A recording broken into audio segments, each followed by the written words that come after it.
বাংলাদেশ এবারে টি-20 বিশ্বকাপে পড়েছে ডি গ্রুপে, যে গ্রুপে তাদের সঙ্গে আছে দক্ষিণ আফ্রিকা, শ্রীলঙ্কা, নেদারল্যান্ডস এবং নেপাল। এর মধ্যে নেদারল্যান্ডস আর নেপাল শক্তিমাত্রায় বেশ পিছিয়ে টাইগারদের থেকে, তাই অত্যন্ত পক্ষে 2 ম্যাচে জয় ধরে রেখেছে অনেকে।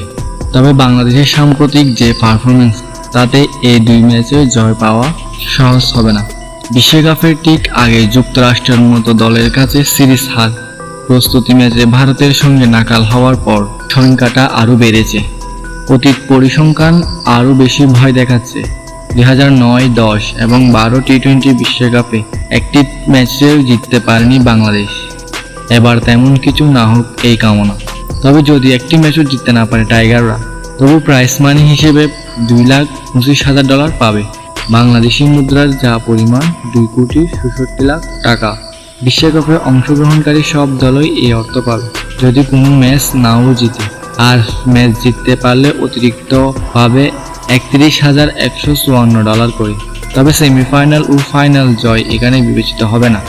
এবারে টি-20 বিশ্বকাপে প্রাইজ মানি সোমবার ঘোষণা করেছে আইসিসি। এই টুর্নামেন্টে মোট প্রাইজ মানি $1,12,50,000। টুর্নামেন্টের 17 বছরের ইতিহাসে এটাই সর্বোচ্চ প্রাইজ মানি। চ্যাম্পিয়ন দল পাবে $24,50,000। টি-20 বিশ্বকাপে চ্যাম্পিয়ন দল হিসেবে এবারে সবচেয়ে বেশি প্রাইজ মানি পাবে। রানার্স আপ দল প্রাইজ মানি হিসেবে পাবে